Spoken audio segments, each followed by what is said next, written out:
दोस्तों, मन बहुत चंचल होता है, इसलिए वह अशांत रहता है और मन में जब तक अशांति रहेगी, व्यक्ति हजारों सवालों से घिरा रहेगा। व्यक्ति को जब तक मन में चल रहे सवालों के जवाब नहीं मिलेंगे, उसका मन अशांत ही रहेगा। लेकिन मुख्य प्रश्न यह है कि मन को नियंत्रित कैसे किया जाए और मन को कैसे समझा जाए। गौतम बुद्ध की इस कहानी में उन्होंने मन को जानने के लिए 6 चरणों के बारे में बताया है। शुरुआती 5 चरणों को जाने बिना आप मन को नहीं समझ सकते हैं। जानते हैं इस कहानी के बारे में। एक बार एक व्यक्ति गौतम बुद्ध के पास गया और पूछा कि मन को नियंत्रित करने का पहला चरण क्या है। बुद्ध कहते हैं, अपने मन को समझने का पहला चरण है इसके द्वारा दिए गए लालच की व्यर्थता को देखना, क्योंकि जब मन अशांत होता है तो कई तरह के लालच देता है। जिसने मन के द्वारा दिए गए इन लालचों को पहचान लिया, उसने मन को समझ लिया। तभी व्यक्ति बुद्ध से पूछता है, लेकिन हमें यह कैसे पता चलेगा हमारा मन हमें लालच दे रहा है और वह लालच व्यर्थ है। इसका जवाब देते हुए बुद्ध कहते हैं, हमें यह पता चलेगा केवल अनुभव से। मनुष्य मन के लालच से जिस कार्य को अतिपूर्वक करता है उसमें उसे हानि ही होती है और हानि के बाद ही उसे अनुभव भी होता है। जैसे जिसने वास्तव में यह देख लिया कि नशा करना केवल दुख है, वह नशा मुक्त होना शुरू कर देगा। जिसने जान लिया कि ईर्ष्या से खुद का नाश होता है, वह ईर्ष्या से मुक्त हो जाएगा। मन को समझने का यही पहला चरण है। व्यक्ति बुद्ध से पूछता है, यदि व्यक्ति पहले चरण से यह जान जाता है कि वह मन द्वारा दिए गए लालचों के कारण दुखी है, तो फिर दूसरा चरण क्या है? बुद्ध कहते हैं, खोज पर निकलना।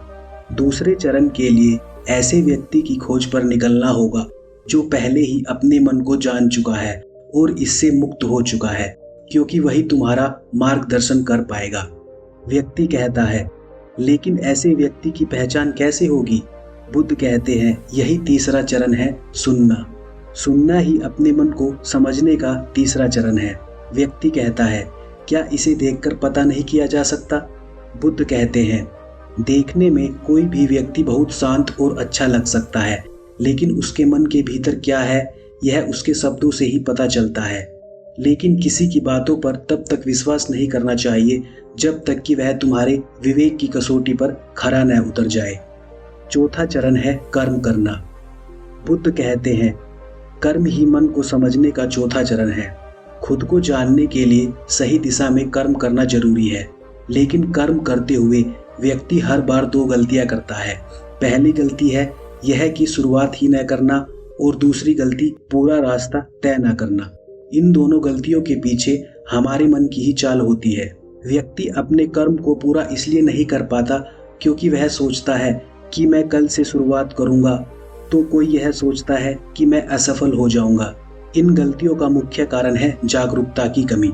इसके बिना मन व्यक्ति को सही दिशा में चलने नहीं देता। बुद्ध कहते हैं, मन को जानने और समझने का 5वां चरण है जागरूकता। इसलिए हर कार्य को जागरूकता के साथ करो।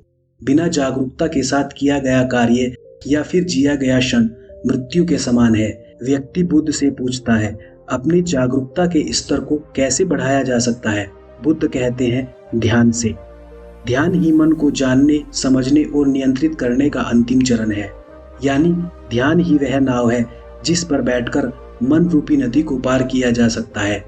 जिस व्यक्ति ने इन शुरुआती 5 चरणों से ध्यान को जान लिया, उसने अपने मन को जान लिया।